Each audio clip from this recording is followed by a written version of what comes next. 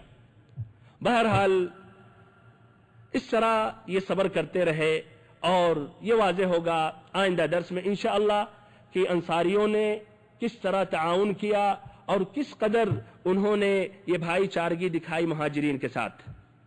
دوسری قوم مدینہ کے اصلی، مدینہ کے قدیم قبائل سے تعلق رکھنے والے مشرکین، ان میں بھی دو قسمیں پائی گئیں۔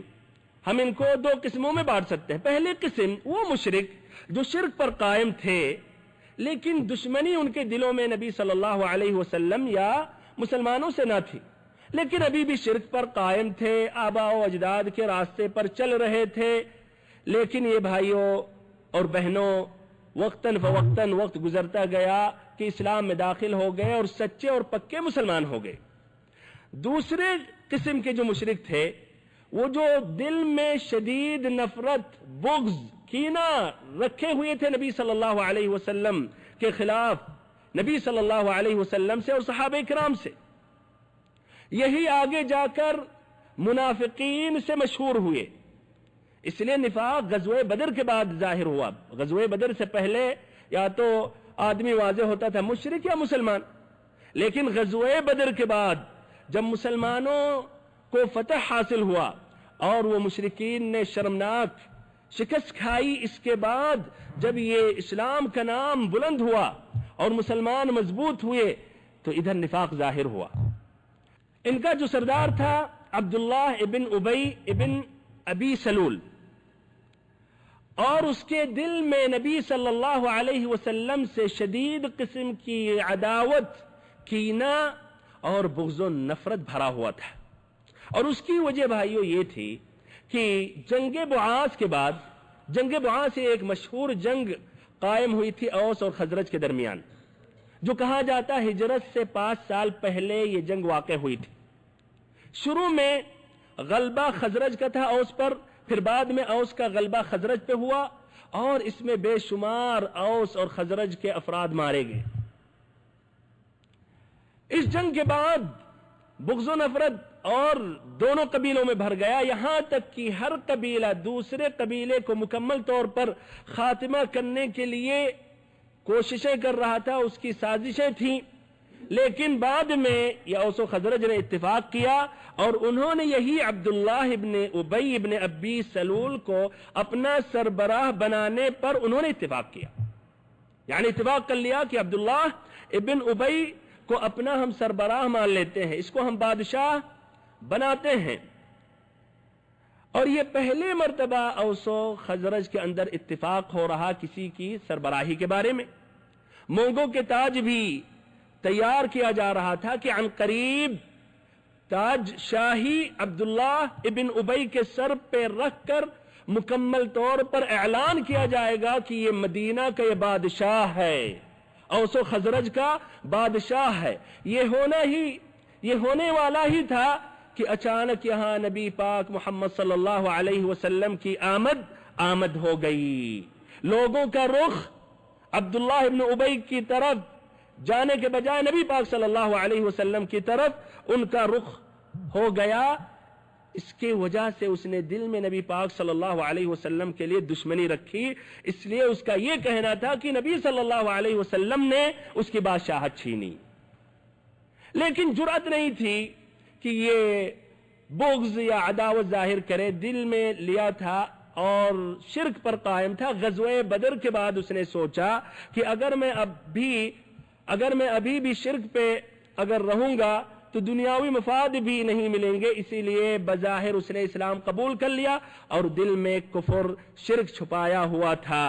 اور اس کے کچھ معاونین بھی تھے جن کو یہ توقع تھا کہ عبداللہ ابن ابی کے بادشاہت کے زیر سائے میں کچھ مناصب حاصل ہو جائیں گے، جن کو کچھ امیدیں تھیں عبداللہ ابن ابی کے ساتھ کچھ مناصب ملنے والے تھے، تو وہ بھی عبداللہ ابن ابی کے ساتھ تھے، وہ بھی دشمنی رکھتے تھے، اور یہ لوگوں کو جب بھی چانس ملتا تھا مسلمانوں کو نقصان پہنچانے کے لیے تو کبھی بھی یہ لوگ چوکتے نہیں تھے، بلکہ فتنوں کی آگ لگایا کرتے تھے، جس طرح کی آئندہ سیرت کے مختلف دروس میں ان کا ذکر آتا رہے گا۔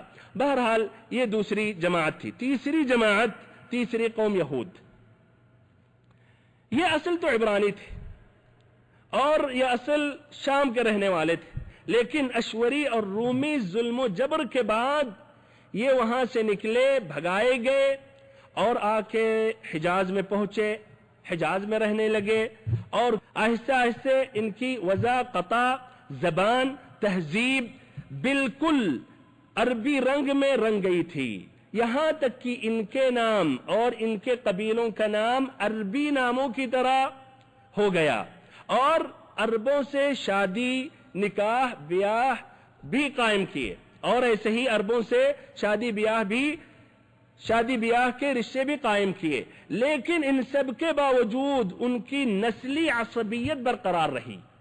ان تمام اس کے باوجود کئی سو سال تک رہے عربوں کے ساتھ، نام بھی بدل گئے، تہذیب، وضع، قطع، لیکن تب بھی دل میں نسلی عصبیت برقرار تھی، اور اپنی اسرائیلی یہودی قومیت پر فخر کرتے تھے، عربوں کو انتہائی حقیر سمجھتے تھے اور انہیں امی کہتے تھے، جس کا معنی مطلب ان کے نزدیک یہ تھا بدھو، وحشی، رذیل، پسماندہ اور اچھوت، اور ان کا یہ بھی عقیدہ تھا کہ عربوں کا مال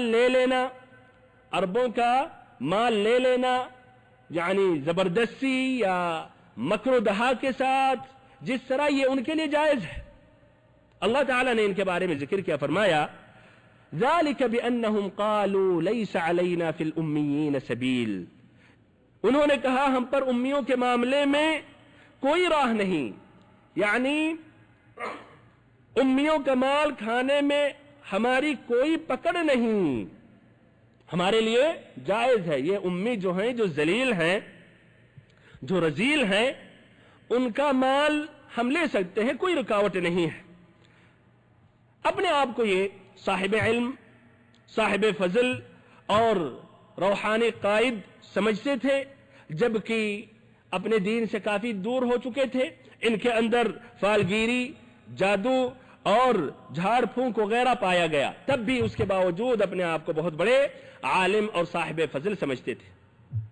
جہاں تک رہی بات دولت کمانے کی، تو اس میں کافی ماہر تھے، دولت کمانے میں کافی ماہر تھے، اور ابھی بھی بھائیو یہودی سب سے زیادہ ماہر ہے دولت کمانے میں۔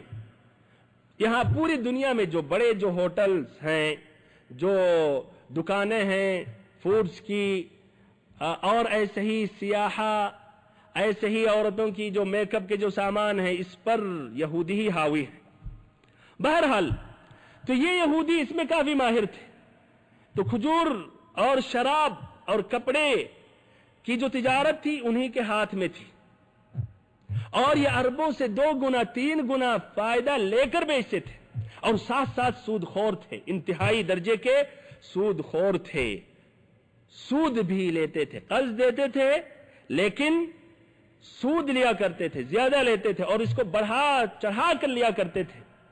اور یہ عربوں میں جو کچھ شیوخ اور سردار تھے، ان کو بھی جا کر یہ قرض دیتے تھے، سودی قرض دیتے تھے اور زیادہ رقم میں دیتے تھے، اور یہ سردار اس سے عیش کرتے تھے، اور شعراء جو ان کی تعریف کرنے کے لیے پہنچتے تھے بغیر حساب پیسہ دیتے تھے، خرچ کرتے تھے، اور یہ یہودی ساتھ ہی ساتھ ان کی زمینیں، کھیتیاں اور باغات وغیرہ گروی رکھوا لیتے تھے، اور پھر اس طرح کچھ عرصے گزرنے کے بعد ان کے ان باغات پر، زمینوں پر قابض ہو جاتے تھے، اس کے مالک ہو جاتے تھے۔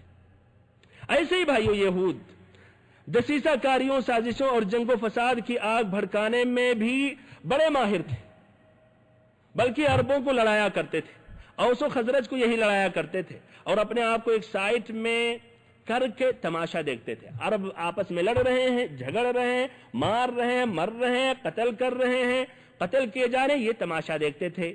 اور جہاں دیکھتے تھے کہ آپس میں اتفاق و اتحاد ہونے والا ہے تو یہودیوں کی جو خفیہ انگلیاں تھیں پھر حرکت میں آ جاتی تھیں اور دوبارہ وہ آگ کے شعلے وہ پھر سے جلا دیتے تھے اور اس طرح پھر لڑتے رہتے تھے. ان کا فائدہ یہ تھا اس میں, ایک تو وہ خود اپنے آپ کو تو متفق اور متحد رکھے رہتے تھے, دوسروں کو لڑا کر خود متفق رہتے تھے, اور ساتھ ہی ساتھ سود کی مارکیٹ کو ٹھنڈا نہیں کرنے دیتے تھے. ظاہری بات ہے جب جنگ قائم ہوگی, جنگ میں مال کی سخت ضرورت پڑتی ہے, تو یہ کیا, یہی سود دیتے تھے اور کئی گنا فائدہ لیتے تھے. اس طرح وہ سود کے ذریعے بڑی بڑی دولتیں کماتے تھے. بہرحال یہودیوں کی 3 مشہور قبیلے مدینہ میں تھیں. یہودیوں کی 3 مشہور قبیلے تھے مدینہ میں. نمبر 1 بنو قینقاع, یہ خزرج کے حلیف تھے اور ان کی آبادی مدینے کی اندر ہی تھی. نمبر 2 بنو نذیر, نمبر 3 بنو قریظہ. یہ دونوں قبیلے اوس کے حلیف تھے اور یہ مدینہ کے اطراف میں رہتے تھے. ان کی آبادی مدینہ کے اطراف میں تھی اور ابھی بھی بنو قریظہ کے گھر مکانات مدینہ میں موجود ہیں اور جہاں ان کے باغات تھے وہ بھی موجود ہیں. یہ یہودی ان تمام باتوں کے باوجود ان کے پاس تورات یہ کتاب موجود تھی جو انہوں نے کافی بدلا, لیکن تب بھی بہت سی باتیں حق باتیں محفوظ رہیں جس میں نبی پاک صلی اللہ علیہ وسلم کی رسالت, نبی پاک صلی اللہ علیہ وسلم کے آنے کی بشارتیں, اور ان کی وجہ سے مدینہ والوں نے اسلام قبول کیا. واضح ہے نہیں بھائیو؟ سابقہ دروس میں کہ یہ 6 افراد جو یثرب کے جنہوں نے اسلام قبول کیا, آپ صلی اللہ علیہ وسلم منا کی گھاٹی سے گزر رہے تھے, وجہ کیا تھی؟ انہوں نے کہا کہ یہ وہی شخص معلوم ہوتا ہے جس کا حوالہ دے کر یہودی تمہیں دھمکیاں دے رہے ہیں, تو اللہ کی قسم تم سبقت حاصل کر لو, ان پر ایمان لے آؤ یہودیوں کو سبقت حاصل کرنے سے پہلے. تو وہ جانتے تھے, بلکہ وہ جانتے تھے کہ یہ زمانہ یہ وہی زمانہ ہے جس زمانے میں نبی پاک صلی اللہ علیہ وسلم مبعوث ہونے والے ہیں. تو کیا بھائیو, جب آپ صلی اللہ علیہ وسلم مدینہ پہنچے تو انہوں نے ایمان لانے میں سبقت حاصل کی؟ کیا رہا ہے ایمان لانے میں؟ آگے بڑھے نہیں, بلکہ عداوت دشمنی انہوں نے ظاہر کی. وجہ کیا تھی؟ پہلی وجہ یہ تھی کہ نبی اکرم صلی اللہ علیہ وسلم ان کی نسل میں سے نہ تھے, اور یہ بات ابھی گزری ہے کہ ان کے اندر نسلی عصبیت تھی, یہ لوگوں کے اندر عصبیت تھی. تو نبی صلی اللہ علیہ وسلم جب اسماعیل ابن ابراہیم علیہ السلام کی نسل سے تھے اور ان کی خواہش تھی کہ یہ نبی پاک صلی اللہ علیہ وسلم اسحاق ابن ابراہیم علیہ السلام کی نسل سے رہیں. اللہ اکبر, یہ بھی اپنی رائے پیش کر رہے ہیں, سبحان اللہ. یعنی ان کی رائے کے موافق جب اللہ پیغمبر بھیجے گا تبھی قبول کریں گے, اس کے دین میں داخل ہوں گے, ورنہ نہیں. سبحان اللہ, دیکھیں یہودیوں کی بدبختی. بہرحال اس طرح انہوں نے ایمان نہیں لایا, اور ساتھ ہی ساتھ یہ اسلام یہ جو دین ہے ایک صاف ستھرا دین ہے. یہ اسلام کے اندر نفرتیں, عداوتیں, حسد, کینہ نہیں پائی جاتی ہیں. اس کو اسلام ختم کرتا ہے, اور یہ یہودیوں کی فطرت اس کے خلاف ہے. وہ نہیں چاہتے ہیں, وہ تو چاہتے ہیں دشمنی قائم رہے, لوگوں میں عداوت اور بغضا, لوگوں میں عداوتیں, لوگوں میں بغض, نفرتیں پائی جائیں. پھر ایسے ہی اسلام تاکید کرتا ہے, ترغیب دلاتا ہے مسلمانوں سے کہ حلال روزی کمائیں, حلال طریقے سے کمائیں, نہ کہ حرام کمائی کمائیں اور حرام طریقہ اپنائیں. اور اسلام نے شدت کے ساتھ سود سے منع کیا اور سود سے روکا, اور اس طرح ان کا پورا اقتصادی توازن ٹوٹ جائے گا. اور یہ بھی خطرہ تھا ان کو کہ اگر ہم اسلام میں داخل ہو گئے تو جو پہلے سے کئی سالوں سے عربوں کی زمینوں پر قبضہ کر کے آ رہے ہیں, باغات پر قبضہ کر کے آ رہے ہیں سود کے ذریعے, شاید ان کو حکم دیا جائے کہ یہ جن کا جو مال تھا واپس کیا جائے. تو بہرحال ان تمام وجوہات کی وجہ سے یہ اسلام میں داخل نہیں ہوئے، بلکہ انہوں نے دشمنی، عداوت، بغض ظاہر کی. 2 واقعات ذکر کر رہا ہوں اس بات کو واضح کرنے کے لیے. پہلا واقعہ ابن اسحاق نے اپنی کتاب السیرہ میں ذکر کیا ام المؤمنین صفیہ بنت حوی ابن اخطب رضی اللہ عنہا سے، جو آگے جا کر ام المؤمنین میں ان کا شمار ہوتا ہے اور نبی پاک صلی اللہ علیہ وسلم کی زوجہ مطہرہ بنتی ہیں. کہتی ہیں کہ میں اپنے والد اور اپنے چچا ابو یاسر کے نزدیک تمام اولاد میں سب سے چہیتی تھی، اور جب میں وہاں پہنچتی تھی اور بھی اولاد اور بھی بچے پہنچتے تھے ہمارے والد یا ابو یاسر کے، تو ان میں ہمارے والد اور ہمارے چچا سب سے پہلے ہم کو اٹھاتے تھے. جب نبی پاک صلی اللہ علیہ وسلم قباء میں تشریف لائے، بنو عمرو بن عوف میں نازل ہوئے، تو یہاں بھی خبر پہنچی.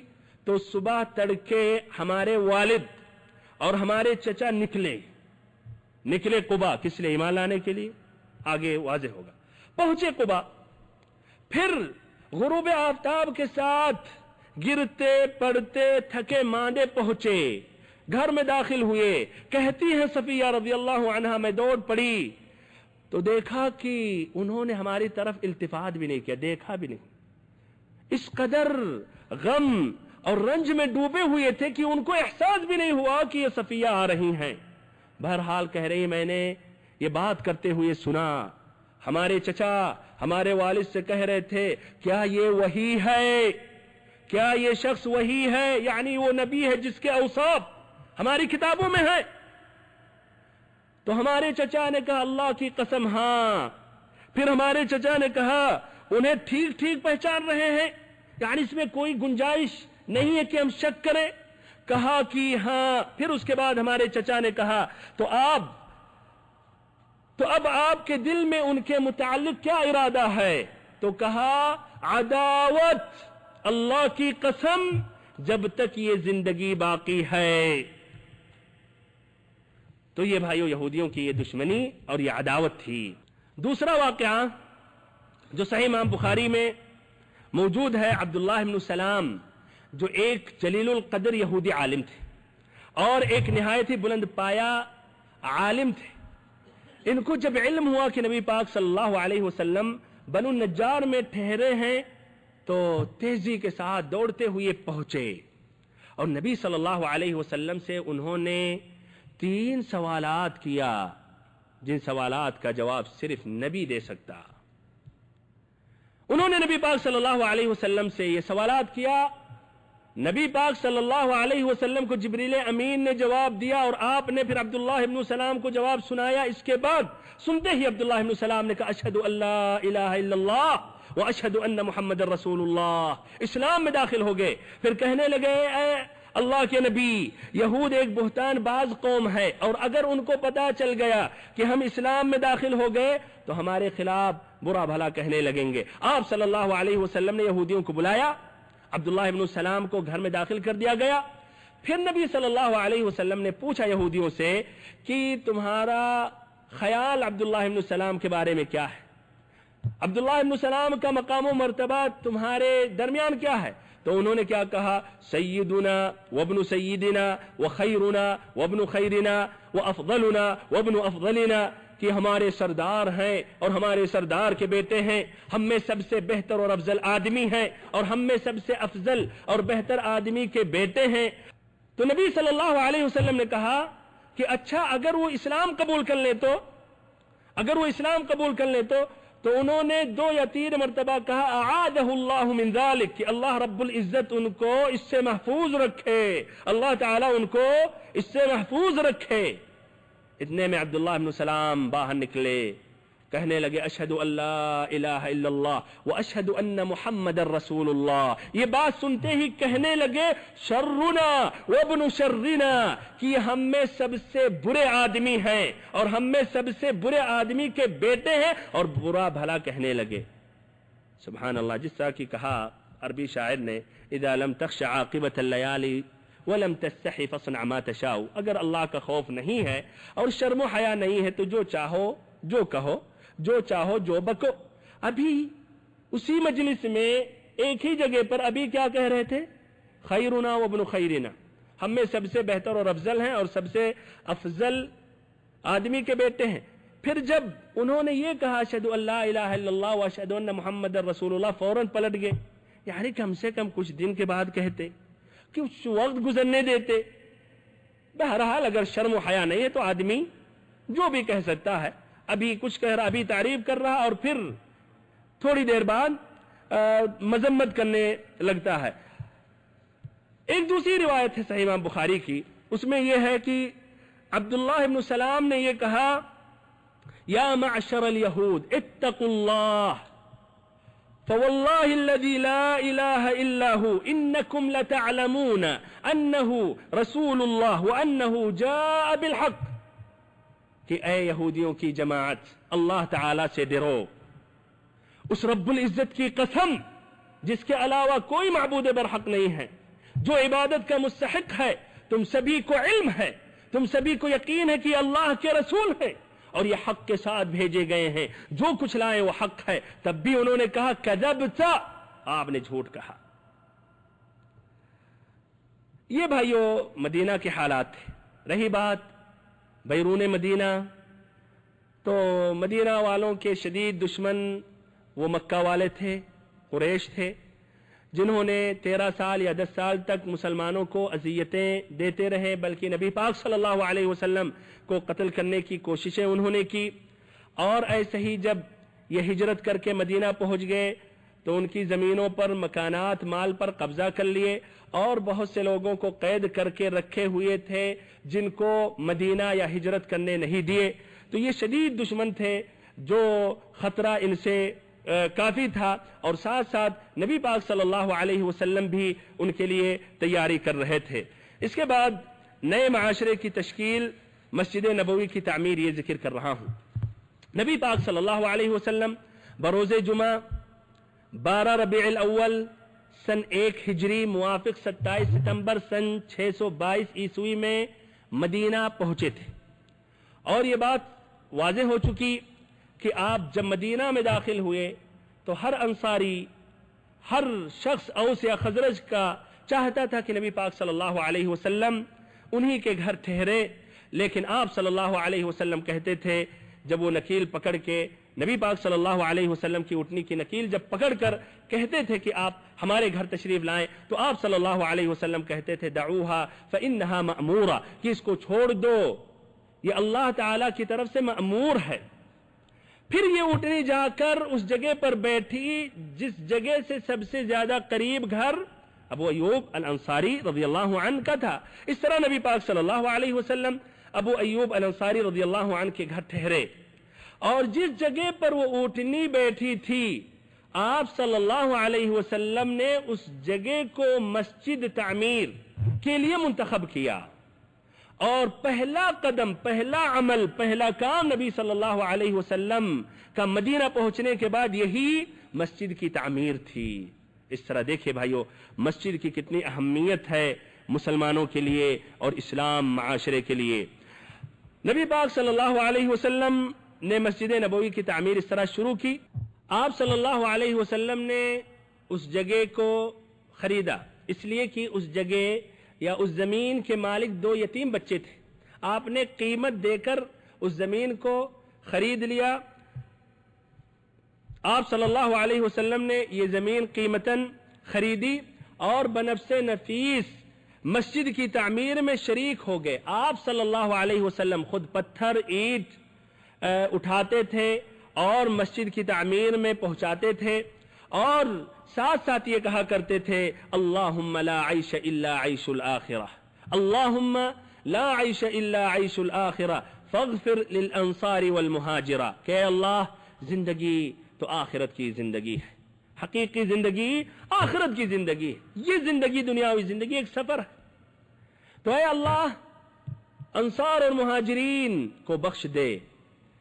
نبی پاک صلی اللہ علیہ وسلم کہ ان کلمات، اور خود آپ صلی اللہ علیہ وسلم جو مسجد کی تعمیر میں شریک رہتے تھے، اس کی وجہ سے صحابہ کرام کے جوش و خروش اور سرگرمی میں بڑا اضافہ ہو جاتا، اور وہ بھی یہ پڑھا کرتے لئن قعدنا والنبی یعمل لذاک منا العمل المضلل، کہ اگر ہم بیٹھے رہیں گے اور نبی صلی اللہ علیہ وسلم کام کریں گے تو یہ ہمارا یہ کام گمراہی کا کام ہوگا۔ عمار بن یاسر رضی اللہ عنہ اس میں زیادہ ہمت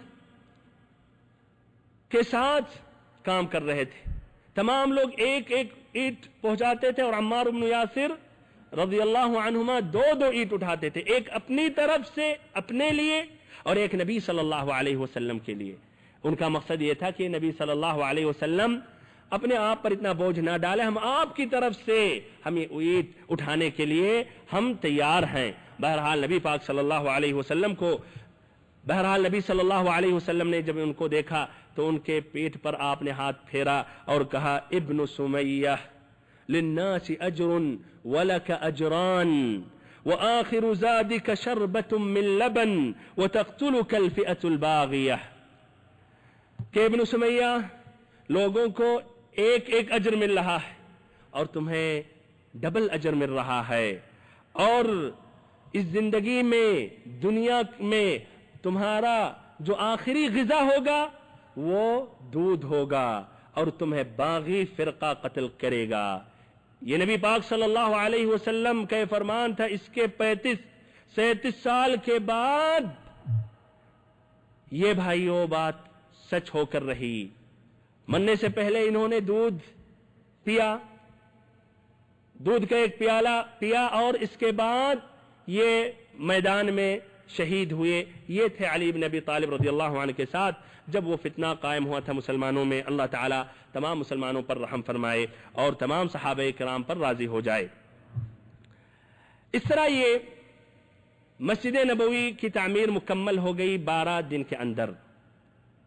یہ مسجد نبوی تعمیر ہونے کے بعد مسجد کے قریب میں نبی پاک صلی اللہ علیہ وسلم کے حجرے بنائے گئے، جو حجرات ازواج النبی صلی اللہ علیہ وسلم، یعنی نبی پاک صلی اللہ علیہ وسلم کی بیویوں کی جو حجرات یا کمرے تھے۔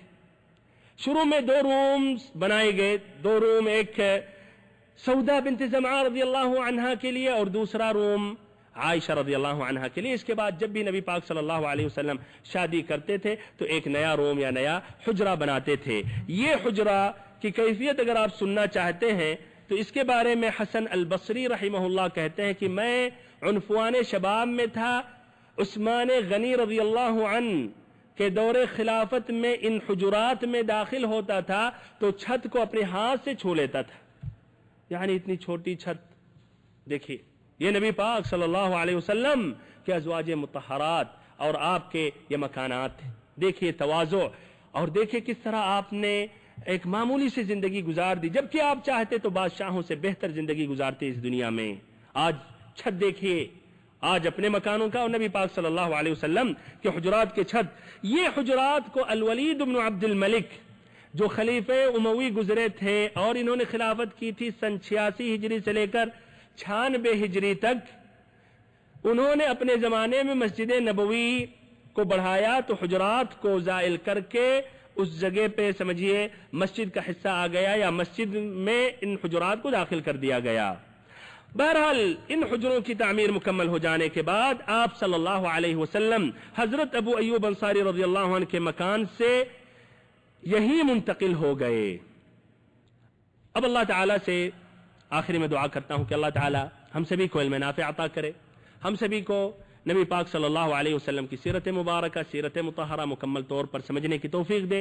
اللہ تعالیٰ ہم سبھی کو نبی پاک صلی اللہ علیہ وسلم پر درود و سلام پڑھنے کی توفیق دے اور نبی پاک صلی اللہ علیہ وسلم کے زمرے میں شامل کرے۔ وصلی اللہم وسلم وبارک وانعم علی عبدک ورسولک محمد۔